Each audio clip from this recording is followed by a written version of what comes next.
हमें उड़ती उड़ती खबरें टेलीविज़न के माध्यम से आई हैं कि 7 जगह वक्फ को रिलेटेड कोई लोगों के दफ्तर पे या घरों पे छापे पड़े हैं। ये जानकारी उड़ती उड़ती हमें आई है। जो कार्रवाई हो रही है वो पूना का एक ट्रस्ट है, ताबूत इनाम एंडोमेंट ट्रस्ट मुड़सी, जिला पुणे। ये वक्फ बोर्ड के अंदर Tabut Inam endowment trust taluka Mulshi, endowment trust taluka Mulshi, Pune district,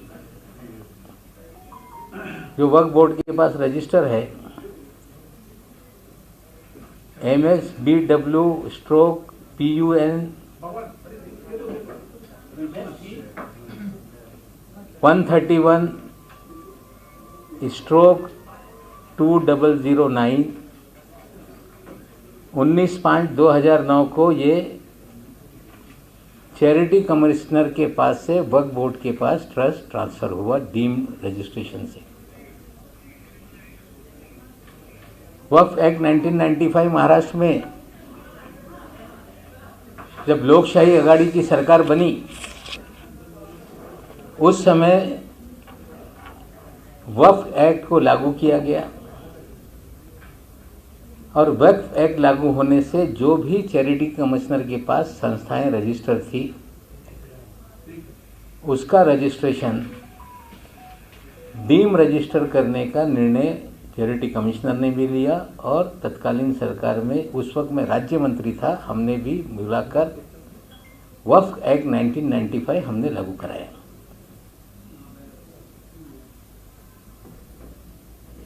और जो छापेमारी हो रही है जिसकी खबरें आ रही हैं, कुछ चैनल वालों ने चला दिया कि नवाब मलिक के घर तक ईडी पहुंच जाएगी।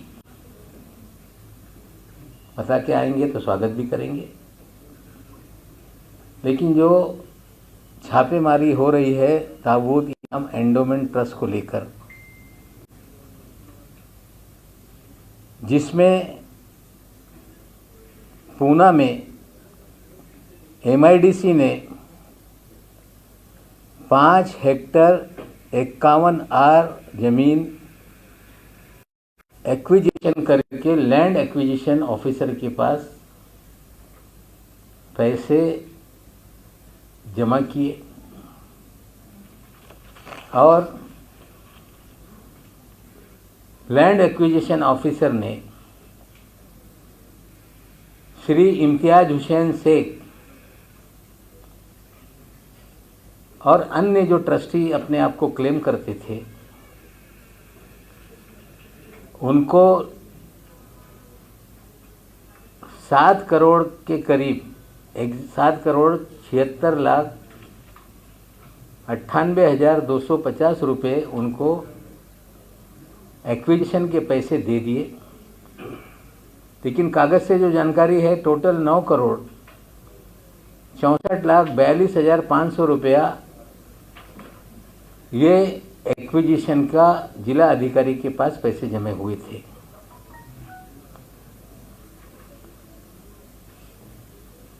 जो एक बनावट कागज पत्र के आधार 30/12/2020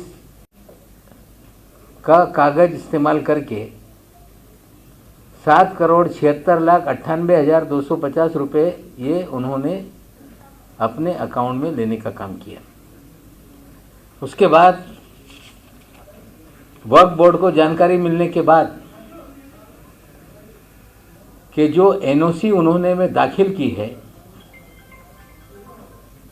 जो हमारे चीफ एग्जीक्यूटिव ऑफिसर हैं श्री अनीश शेख, उन्होंने जो पूना डिवीज़न के जॉइंट CEO हैं श्री खुशरू, उनके माध्यम से 13 अगस्त 2021 को पूना के बर्न गार्डन पुलिस स्टेशन में एक FIR दर्ज कराया। एफआईआर दर्ज करने के बाद 5 लोगों की गिरफ्तारी हुई, जिसमें पहला नाम है चांद रमजान मुलानी, दूसरा नाम है इम्तियाज मोहम्मद हुसैन शेख, तीसरा आरोपी है एडवोकेट कलीम सैयद, एक राजगुरु नाम का व्यक्ति है और एक कामड़े नाम का व्यक्ति। इनकी पुणे पुलिस ने गिरफ्तारी की। थोड़ा सा अधिक जानकारी इसमें दे दूं कि जब हमारे खुशरू जो वहाँ के डिविजनल वक्फ ऑफिसर हैं वो पुलिस स्टेशन गए अगस्त में, तो पुलिस ने कंप्लेंट लिखने में कुछ कोताही कर रहे थे। मुझे चीफ ऑफिसर ने फ़ोन किया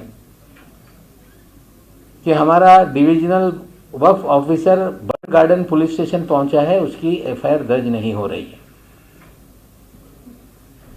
जो अमिताभ गुप्ता जी कमिश्नर हैं पुणे के, उन्हें मैंने फ़ोन किया और बाद में सीओ साहब का फ़ोन आया कि 1 घंटे के भीतर बुलाया गया है और एफआईआर दर्ज किया गया। पुलिसिया जांच चल रही है। 3 लोगों को उसमें बेल हुआ है, 2 लोग अभी भी पुलिस की कस्टडी में है, पुलिस जांच कर रही है। मैं आपको बता दूं कि मेरे माइनॉरिटी डिपार्टमेंट के चार्ज लेने के बाद वक्फ डिपार्टमेंट की जो हम मिनिस्टर हैं, वक्फ एक्ट के तहत बोर्ड ये पूरी तरह से वक्फ एक्ट के तहत काम करने के लिए उन्हें आज़ादी है। अगर कोई हमारे पास कंप्लेंट आती है उसकी जांच हम बिठा सकते हैं। और महाराष्ट्र के इतिहास में पहली बार 10 वक्फ बोर्ड के मेंबरों की नियुक्ति हुई, जिसमें 2 मेंबर ऑफ पार्लियामेंट की नियुक्ति की गई। चुनाव के जरिए 2 विधायकों को वहां पे नियुक्त होना था, उसमें से एक विधायक का फॉर्म आया, उसकी नियुक्ति की गई। मुतवल्ली कोटे से 2 नियुक्तियां हुई, एक की उसमें देहांत हो गया, उसका भी चुनाव होने वाला है। एक एमएलए की सीट खाली है, उसका भी चुनावी प्रोसेस शुरू है। पहली बार महाराष्ट्र के इतिहास में फुल फ्लैज बोर्ड बना है। 26 तारीख के दिन चेयरमैन का भी इलेक्शन डिक्लेयर किया गया है और चुनाव के जरिए नया चेयरमैन आएगा। पहली बार महाराष्ट्र के इतिहास में जब से वक्फ बोर्ड महाराष्ट्र का बना, परमानेंट सीईओ वहां पे कोई अपॉइंट नहीं हो पाया था। हर बार एडिशनल चार्ज में सीईओ वहां पे काम करते थे। पहली बार महाराष्ट्र में 2 साल के लिए परमानेंट सीईओ की अपॉइंटमेंट हम लोगों ने की है। साथ ही साथ लगातार हमारे पास कंप्लेंट आती रही और हमने बोर्ड को, सारी सीईओ साहब को कंप्लेंट फॉरवर्ड की। कुछ डायरेक्ट कंप्लेंट उन्हें मिलती रही और बोर्ड ने इस साल भर में 7 एफआईआर दर्ज करने का काम किया है। एक एफआईआर है ताबूत एंडोमेंट ट्रस्ट जिला पुणे का, दूसरा एफआईआर है जुम्मा मस्जिद बदलापुर जिला ठाणे,